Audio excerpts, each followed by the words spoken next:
Okay, now I'm going to take you through a series of problems, starting out with the most basic kind, which is just rotating the area between two curves around the x-axis and finding the volume between those. So I wrote down the equation here just to refresh your memory. And the first question is to find the volume of the solid that's generated when you rotate the area between y equals x squared and y equals 2x plus 3 about the x-axis. So the first thing you might want to do that usually helps out a lot is just sketch a graph of the two functions and highlight the area between them. And what we're going to want to do first is find the limits of integration, a and b. And since we don't have them from the question, we're going to have to just find the points of intersection here at a and here at b. So you set the two functions equal to each other and you just solve. So it's going to be x squared minus 2x minus 3 equals 0. Factor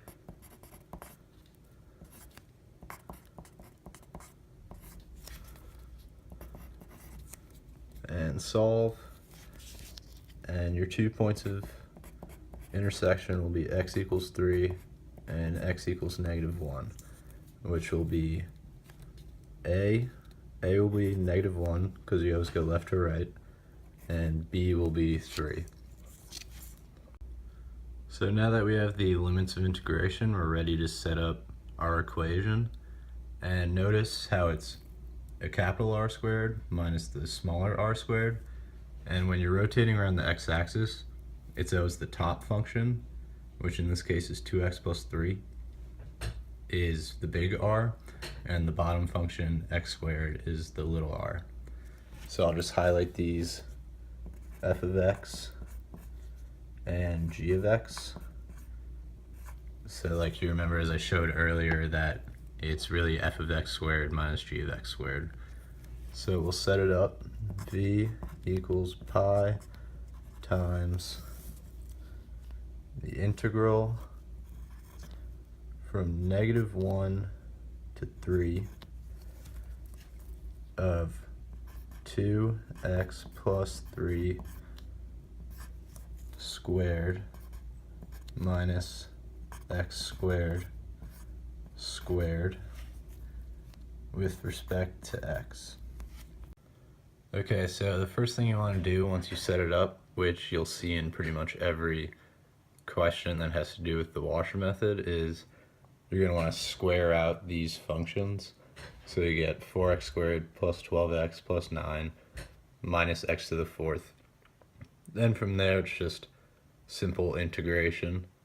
So you'll end up with pi times 4/3 x cubed plus 6x squared plus 9x minus 1/5 x to the 5th, evaluated from -1 to 3.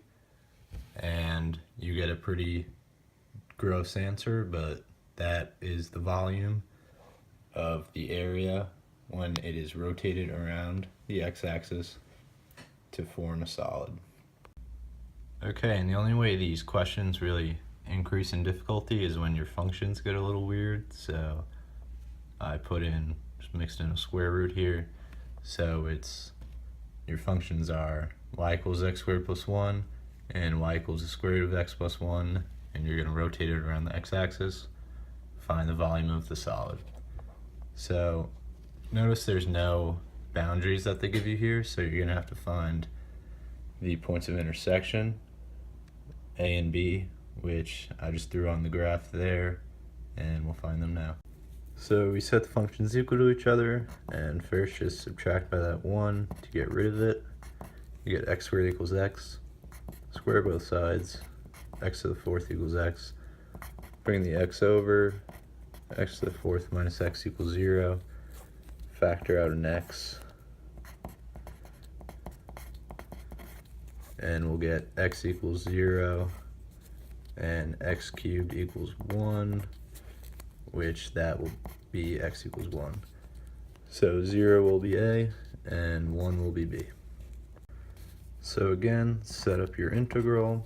Volume equals pi times the integral, from 0 to 1 of, again, check.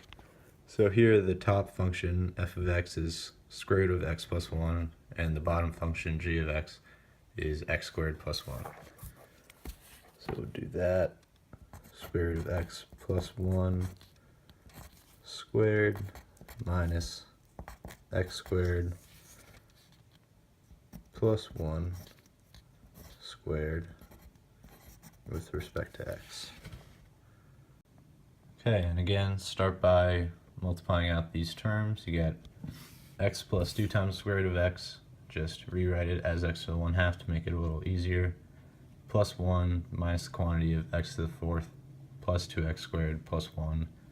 And when you combine the two, the only thing that really happens are the 1's are negated. So you end up with x plus 2 times the square root of x minus x to the 4th minus 2x squared. And you're going to integrate with respect to x, which will give you pi times 1/2 x squared plus 4/3 x to the 3/2 minus 1/5 x to the 5th minus 2/3 x cubed. Evaluate it from 1 to 0, and you end up with the volume equaling 29/30 pi.